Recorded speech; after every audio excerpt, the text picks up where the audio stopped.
warahmatullahi wabarakatuh. Perkenalkan, nama saya Risa Estriana. Di video kali ini saya akan menyampaikan materi tentang sistem pencernaan dan metabolisme.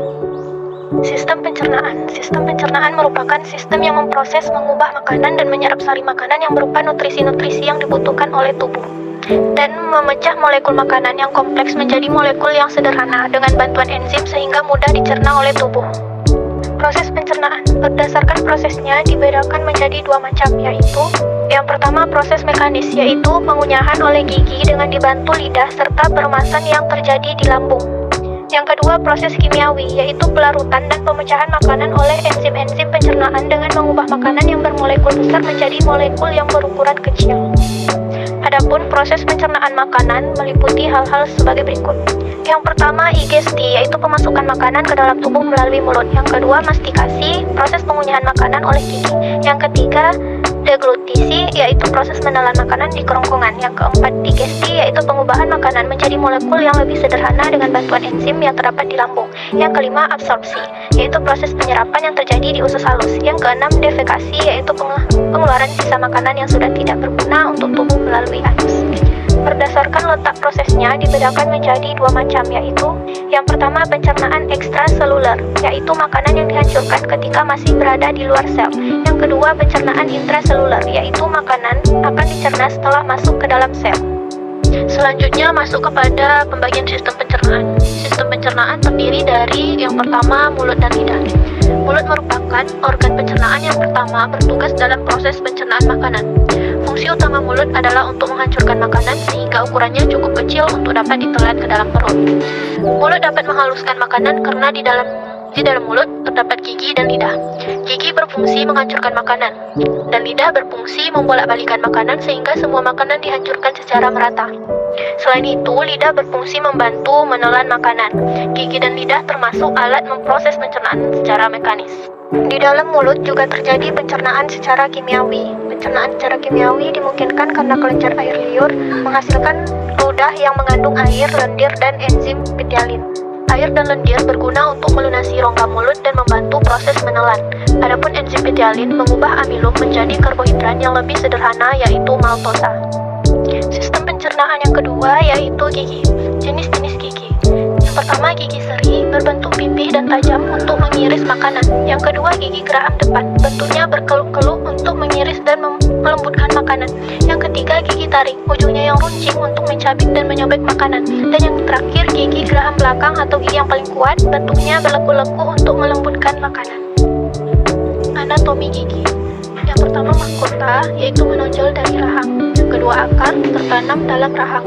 Yang ketiga, enamel, yaitu melapisi mahkota yang merupakan zat terkeras dalam tubuh. Yang keempat, dentin, yaitu lekukan utama pada ujung gigi yang menyerupai tulang. Yang kelima, sementum, yaitu lapisan yang terkeras di sekeliling akar. Yang keenam, pulp, yaitu jaringan lembut berisi saraf dan pembuluh darah. Sistem pencernaan yang berikutnya yaitu kerongkongan. Kerongkongan atau esofagus berfungsi menyalurkan makanan dari mulut ke lambung. Di dalam leher kita sesungguhnya terdapat dua saluran, yaitu kerongkongan yang letaknya di belakang dan tenggorokan atau trakea yang letaknya di depan. Kerongkongan merupakan saluran pencernaan yang menghubungkan antara mulut dengan lambung, sedangkan tenggorokan merupakan saluran pernapasan yang menghubungkan antara rongga mulut dengan paru-paru. Selanjutnya, lambung. Lambung merupakan alat pencernaan yang berbentuk kantung. Makanan yang masuk ke dalam lambung dibolak-balik dan diremas lagi sehingga menjadi lebih halus. Makanan yang dikunyah di mulut belumlah cukup halus, oleh karena itu perlu dihaluskan lagi di lambung. Yang berikutnya, usus halus. Dari lambung, makanan dilepas ke dalam usus 12 jari atau duodenum, yang merupakan bagian pertama dari usus halus. Makanan masuk ke dalam duodenum melalui sphincter pylorus dalam jumlah yang bisa dicerna oleh usus halus. Berikutnya, pankreas. Pankreas terdiri dari dua jaringan dasar, yaitu asini yang menghasilkan enzim pencernaan dan pulau pankreas yang menghasilkan hormon. Pankreas melepaskan enzim pencernaan ke dalam duodenum dan melepaskan hormon ke dalam darah. Tiga hormon yang dihasilkan oleh pankreas antara lain: yang pertama, insulin yang berfungsi menurunkan kadar gula dalam darah. Yang kedua, glukagon yang berfungsi menaikkan kadar gula dalam darah. Yang ketiga, somatostatin yang berfungsi menghalangi pelepasan kedua hormon lainnya seperti insulin dan glukagon. Yang berikutnya, kandung atau saluran empedu. Empedu memiliki dua fungsi penting. Yang pertama, membantu pencernaan dan menyerap lemak. Yang kedua, berperan dalam pembuangan limbah tertentu dari tubuh, terutama hemoglobin yang berasal dari penghancuran sel darah merah dan kelebihan kolesterol. Yang berikutnya, usus besar. Usus besar terdiri dari kolon ascendens, kolon transversum, kolon descendens, dan kolon sigmoid. Usus besar menghasilkan lendir dan berfungsi menyerap air dan elektrolit dari tinja. Banyaknya bakteri yang terdapat di dalam usus besar berfungsi mencerna beberapa bahan dan membantu penyerapan zat-zat gizi. Sistem pencernaan yang terakhir yaitu rektrum dan anus. Rektrum adalah sebuah ruangan yang berasal dari ujung usus besar, yaitu setelah kolon sigmoid dan berakhir di anus.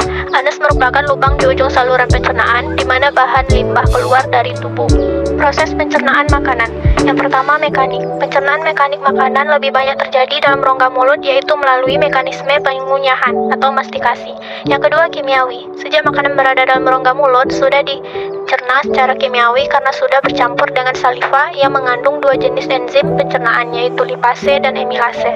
Gangguan pada sistem pencernaan. Yang pertama ada diare, yang kedua ada konstipasi atau sembelit, yang ketiga ada tukar lambung atau ulkus, yang keempat ada wasir atau hemoroid, yang kelima ada kanker usus. Metabolisme. Metabolisme adalah suatu proses kompleks perubahan makanan menjadi energi dan panas melalui proses fisika dan kimia, berupa proses pembentukan penguraian zat di dalam tubuh organisme untuk kelangsungan hidup. Macam-macam metabolisme. Yang pertama, katabolisme. Fungsinya untuk menyediakan bahan baku, suatu proses sintesis yang dilakukan molekul lain dan sebagai penyedia energi yang akan diperlukan saat aktivitas sel berlangsung. Yang kedua, anabolisme. Fungsinya untuk mengikat berbagai senyawa yang sederhana agar dapat membentuk satu senyawa yang kompleks. Yang ketiga, fase metabolisme karbohidrat. Yang keempat, siklus Krebs, merupakan jalur lingkar metabolisme di mana asetat atau khususnya asetil-CoA dipecah menjadi dua molekul CO2 dan air dengan menggunakan oksigen. Dan yang terakhir, transport elektron dan fosforilasi oksidatif. Sekian materi dari saya, lebih dan kurang saya mohon maaf, semoga bermanfaat. Assalamualaikum warahmatullahi wabarakatuh.